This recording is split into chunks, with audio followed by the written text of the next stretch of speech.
Para iniciarmos a compreensão das teorias quânticas, tema do nosso trabalho, é necessário saber como tudo isso começou. Para tal, daremos uma olhada em alguns conteúdos de base para compreender o assunto. Max Planck propôs o caráter corpuscular da luz e assumiu que a radiação não era emitida continuamente, mas por descontínuos pacotes de energia denominados quantum. Como podemos ver nessa torneira, os quântons seriam as gotas que caem. Todas elas têm o mesmo tamanho e são emitidas no mesmo tempo.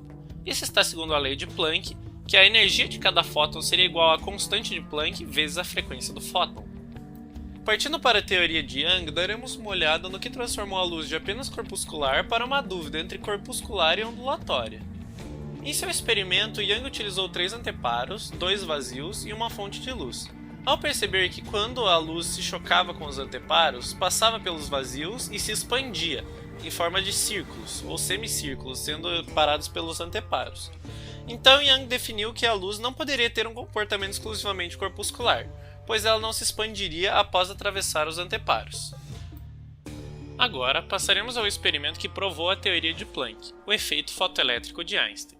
A teoria de Einstein prova que para expelirmos elétrons de uma barra metálica, dependemos da frequência da radiação emitida, e não de sua intensidade, assim sendo correlacionando com a teoria de Planck, onde já vimos que a energia é igual à constante de Planck multiplicando a frequência.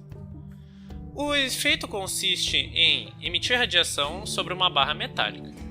Podemos perceber que, aumentando a intensidade da radiação, não são emitidos elétrons.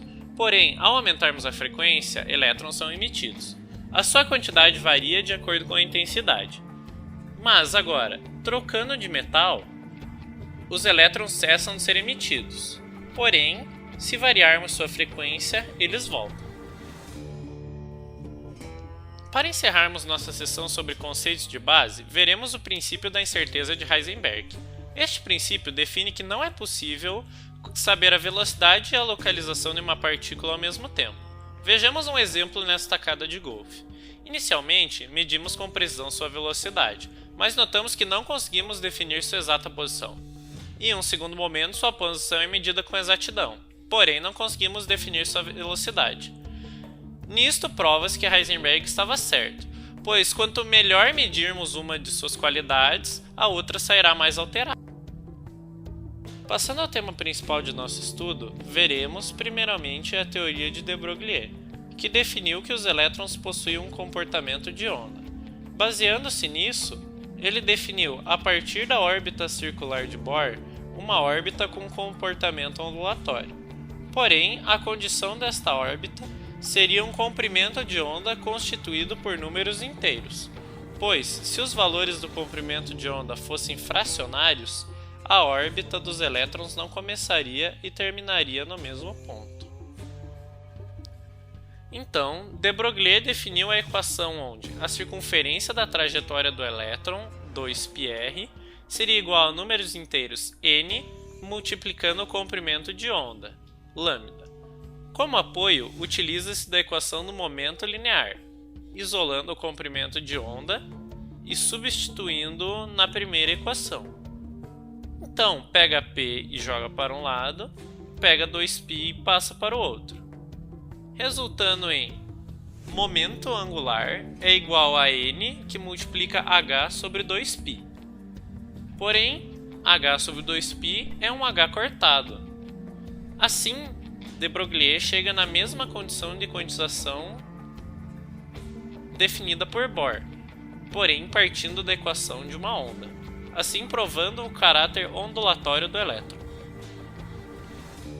Agora, analisaremos as contribuições de Erwin Schrödinger para a ideia de orbital de um elétron. Segundo a mecânica quântica, só é possível estudar o comportamento de sistemas microscópicos, como o átomo, em termos de probabilidades. Assim, não é permitido utilizarmos expressões como a trajetória de um elétron, mas sim a região de maior probabilidade de se encontrar um elétron, que é o orbital atômico. Passando esses sistemas a serem descritos por uma função de onda, representada pela letra grega ψ.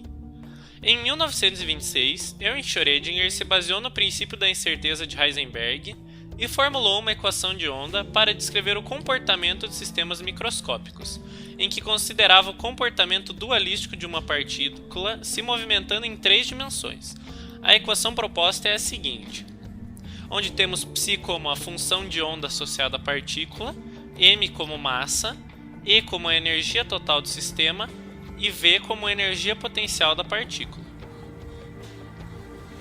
Por último, mas não menos importante, estudaremos a teoria de Sommerfeld.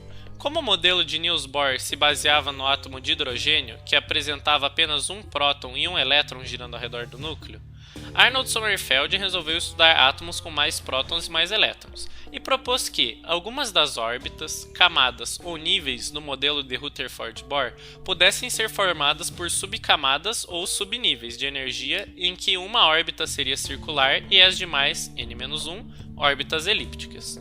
Por exemplo, um átomo com 4 níveis de energia tem uma órbita circular e 3 órbitas elípticas. Ele propôs este modelo através da teoria da relatividade de Einstein e da teoria quântica de Planck, e concluiu que a energia do elétron seria determinada pela distância em que se encontrava do núcleo e pelo tipo de órbita que ele descreve.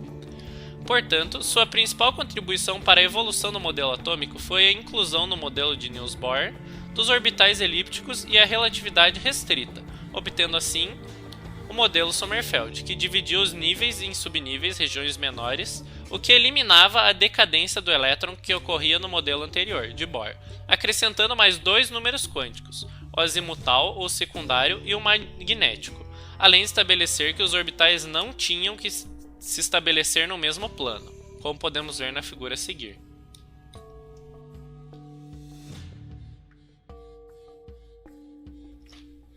Agora finalizamos o nosso estudo, espero que tenham gostado e que tenham compreendido os conceitos estudados neste vídeo.